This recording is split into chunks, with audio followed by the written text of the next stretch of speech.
Alô, amigos e amigas, esse é o programa Cidadania, que hoje vai colocar em debate o tema da publicidade infantil, um tema extremamente polêmico, não apenas no Brasil, mas mundialmente.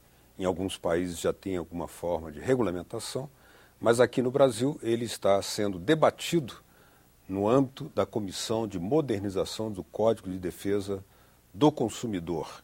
Houve uma audiência pública promovida aqui no Senado Federal, nesta comissão, e o tema suscita uma série de visões discrepantes, visões muito díspares. De um lado, entidades que defendem os direitos das crianças, preocupadas com o fato da publicidade estar onipresente junto às crianças, mesmo quando os pais não estejam, e podem ensejar ou induzir a uma forma, algum tipo de consumismo que pode até mesmo fazer mal à saúde dessas crianças, a obesidade, por exemplo.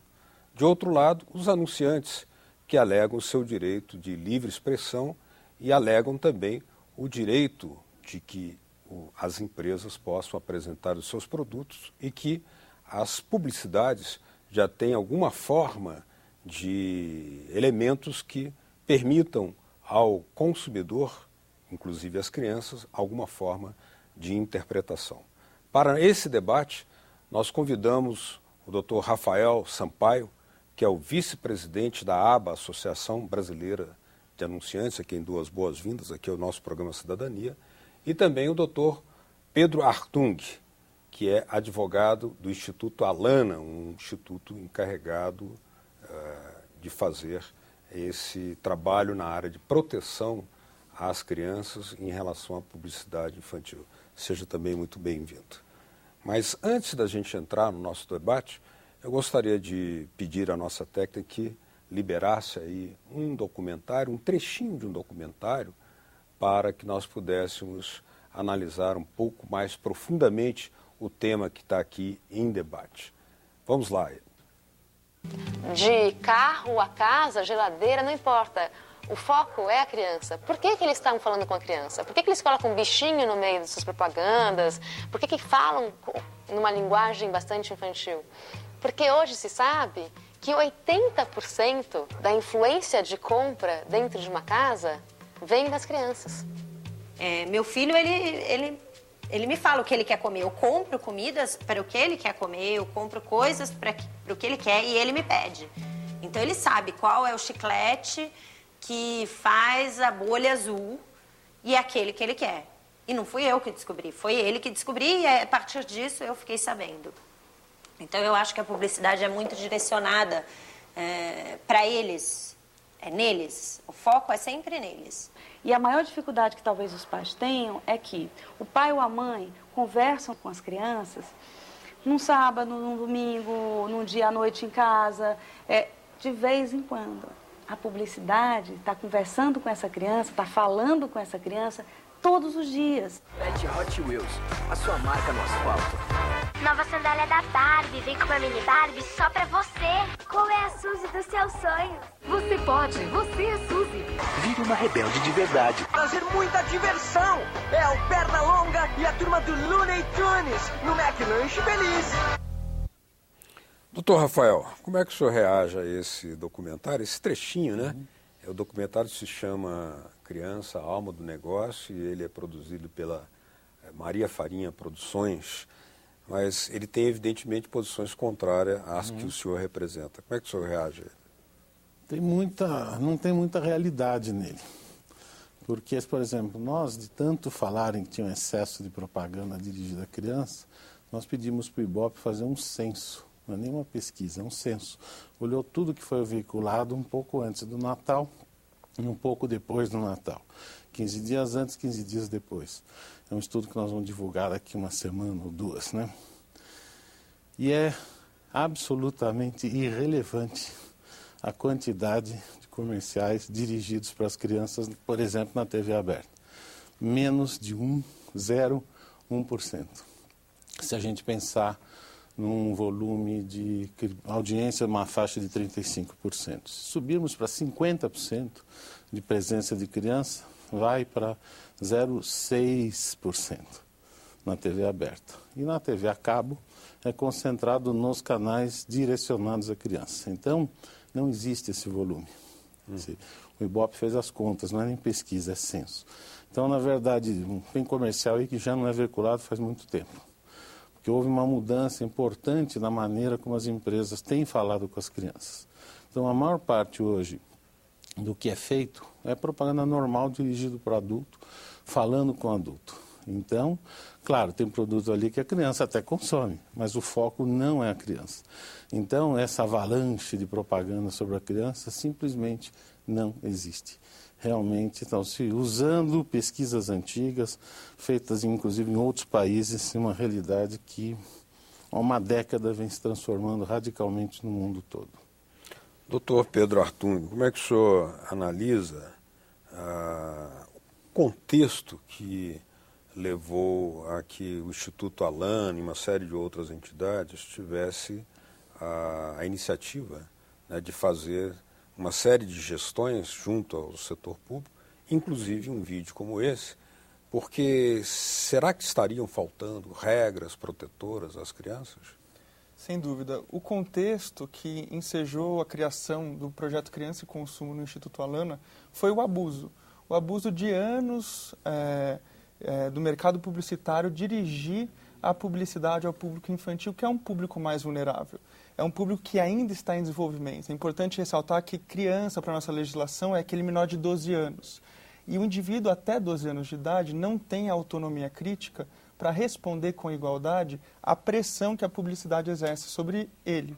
Então, sem dúvida, esses anos reincidentes de abuso, de direcionamento dessa publicidade para um ato venal, que é o ato de compra, certamente ensejou a criação do projeto Criança e Consumo.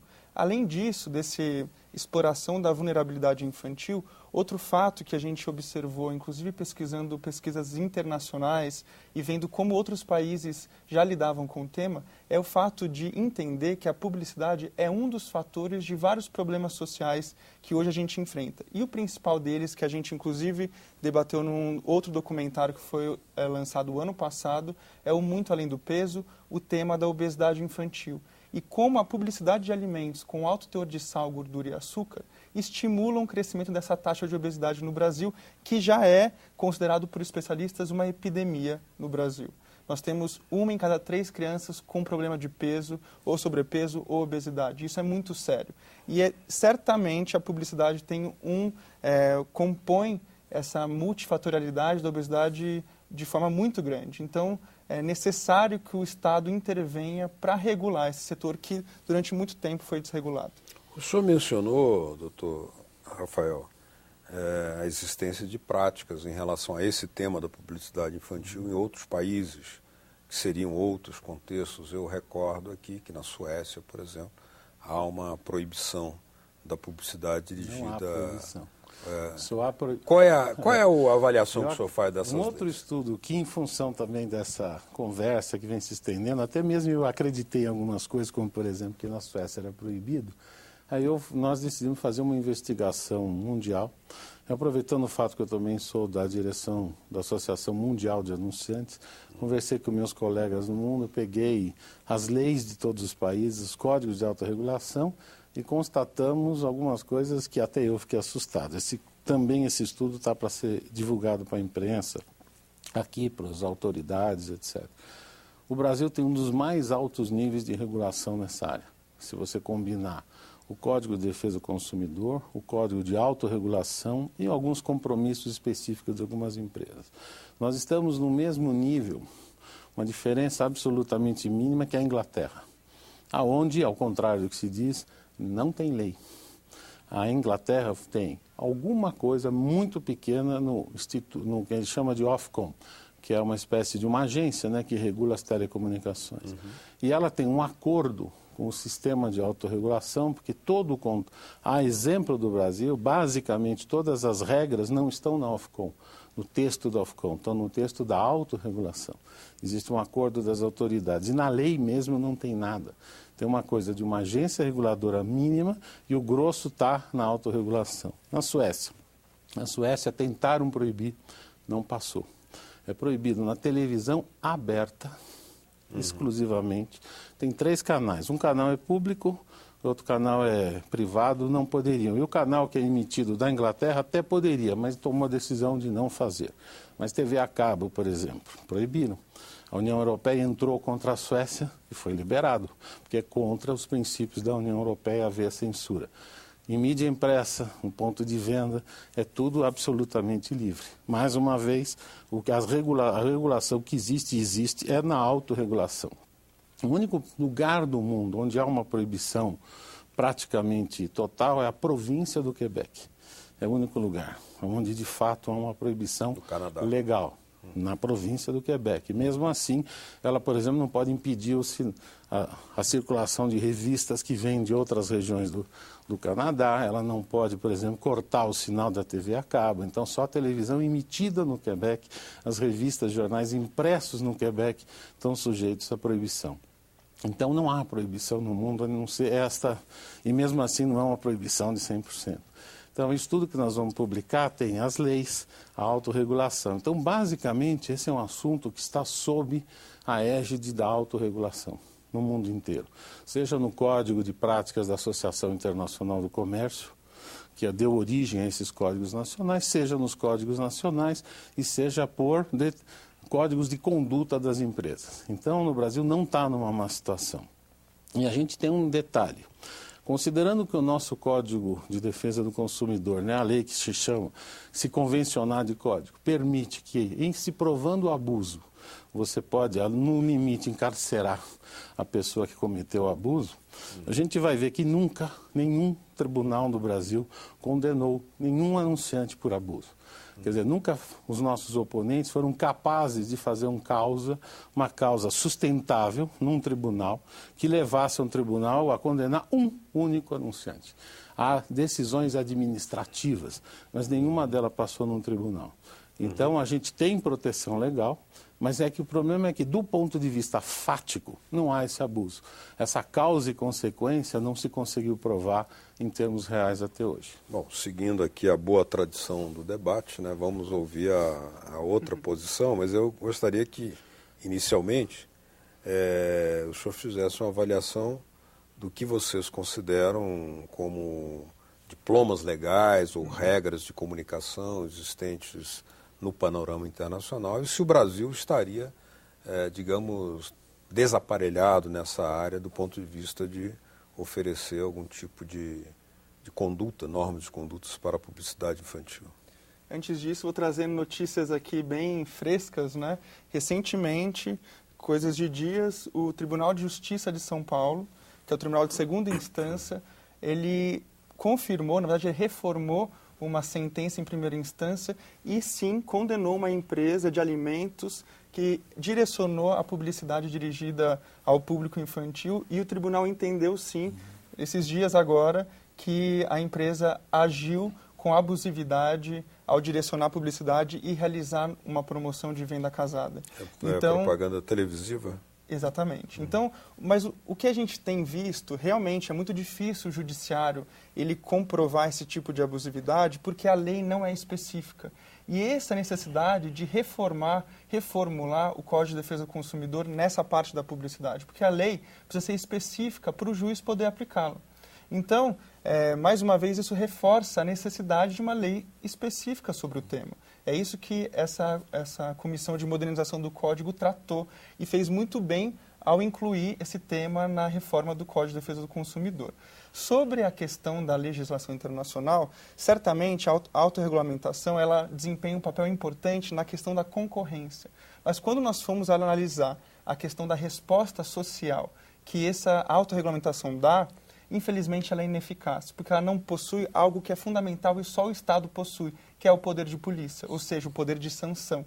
O CONAR, que é o conselho que atua aqui no Brasil, não possui a sanção capaz de coibir esse tipo de abuso. O máximo que ele pode fazer é recomendar a sustação ou a alteração de um anúncio, que quando for ser analisado pelo CONAR, ele já teve seu impacto no público infantil. Então, realmente, é ainda um sistema que precisa de aprimoramento.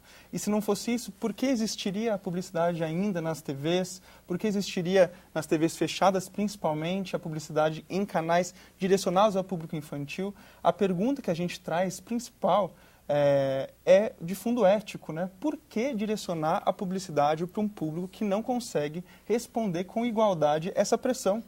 É um indivíduo ainda em desenvolvimento. Por que direcionar a publicidade para ele? Ao nosso ver, isso só tem um objetivo, porque é mais fácil, né, você vender para a criança. Agora, tem um elemento aí que foi utilizado numa das falas do vídeo, né, que eu gostaria que o senhor comentasse, que é o seguinte: nós temos estudos de comunicadores e pedagogos, né, assegurando ou informando que cada vez mais a criança está em contato em volume maior de tempo com o televisor, né? E, de certa forma, desacompanhado, na maioria das vezes, dos seus pais, porque é crescente o papel da mulher no mercado de trabalho. Então, a mãe também sai para o trabalho. O senhor acha que a criança tem elementos de discriminar e discernir determinadas mensagens? Porque muitas vezes elas são tão, digamos, fugazes e sofisticadas que elas podem fisgar tanto um adulto quanto mais uma criança. Né? A questão é, primeiro, não tem essa quantidade, não existe mais. O nosso estudo provou isso. Segundo, a criança... Qual quantidade? Essa quantidade, elas não são massacradas. A maior parte do comercial que elas veem são comerciais dirigidos a adultos, não são dirigidos a elas. Quer dizer, o único jeito de evitá-lo seria deixar a televisão sem comercial na maioria dos horários, porque as crianças hoje ocupam um passo importante da audiência. Então é uma questão muito mais complexa. Quer dizer, colocar a criança numa redoma fora do mundo é absolutamente inviável. A questão da televisão. Hoje a criança tende, nas classes superiores, a consumir mais a internet do que a própria televisão. Isso é um fenômeno mundial. Hoje, eu tenho lido artigos dos publicitários com medo das crianças, porque eles têm a nossa relação, mesmo ele que é novinho, a nossa que é um pouco, né, é muito diferente das crianças hoje. Elas são muito mais espertas do que isso. Elas elas nasceram no mundo já do excesso de oferta, ou elas aprendem a navegar nesse mundo de excesso de oferta, elas vão ficar bobonas.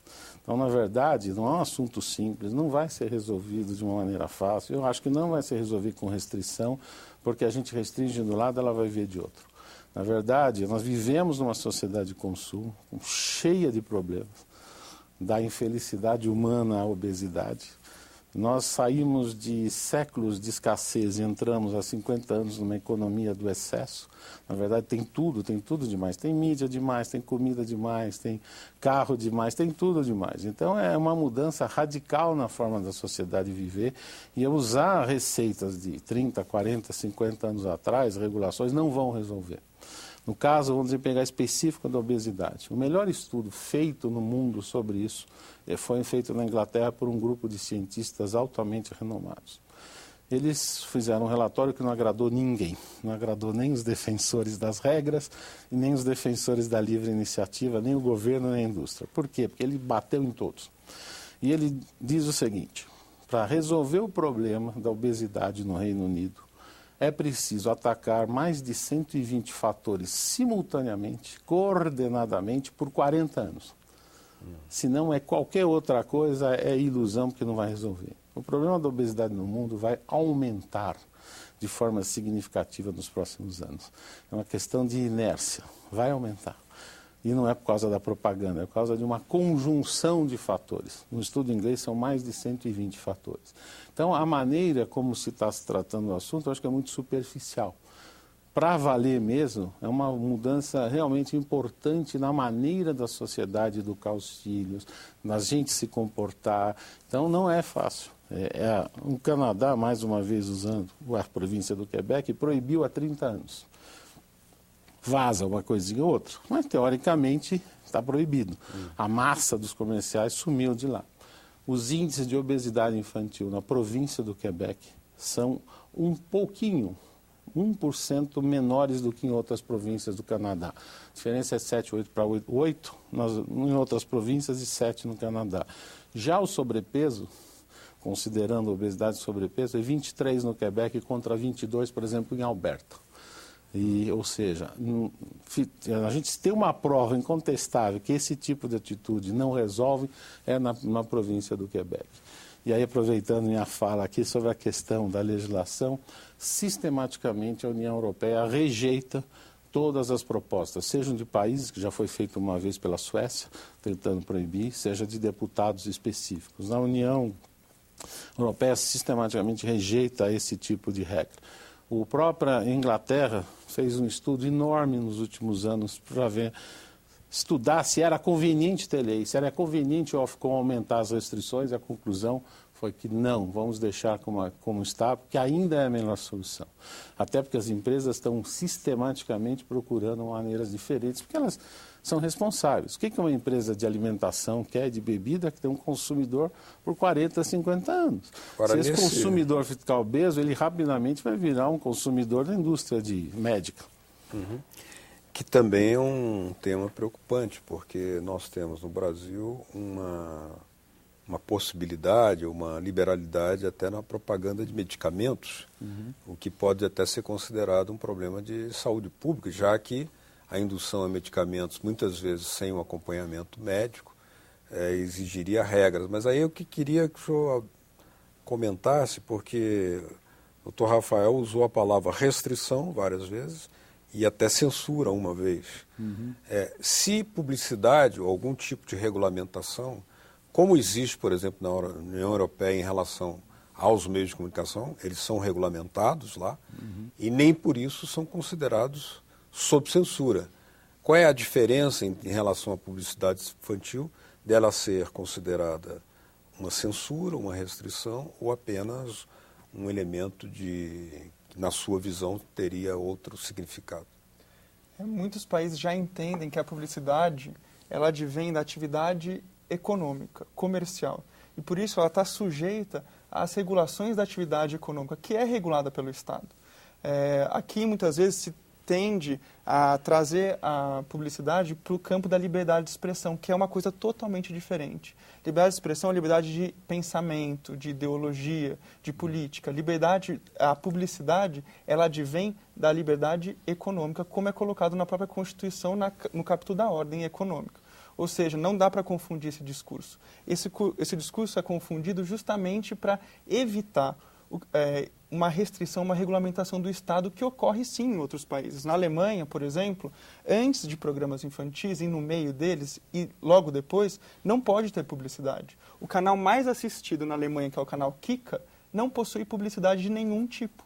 Ou seja, muitos países possuem sim algum tipo de regulação. E quando ele comenta da existência da autorregulamentação forte em outros países, lá na verdade é uma corregulação.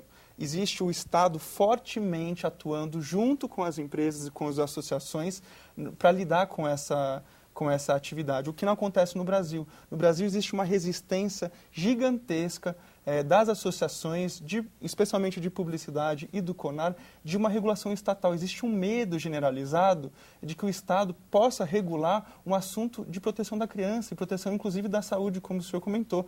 Ou seja, nós temos aqui uma dificuldade de avançar nesse tema, de corregular justamente essa questão, porque não existe essa vontade de que o Estado possa exercer seu papel fundamental. Na verdade, se a gente pegar o artigo 227 da Constituição, quem é responsável por proteger e efetivar os direitos da criança? É o Estado, é a família, os pais têm uma responsabilidade muito importante, sim, mas também a sociedade. E dentro da sociedade estão as empresas, estão as associações. O que a gente pede é que cada um possa assumir a sua parcela de responsabilidade. Então, já que o problema da obesidade é multifatorial, cada um tem que assumir a sua postura diante disso e sua corresponsabilidade.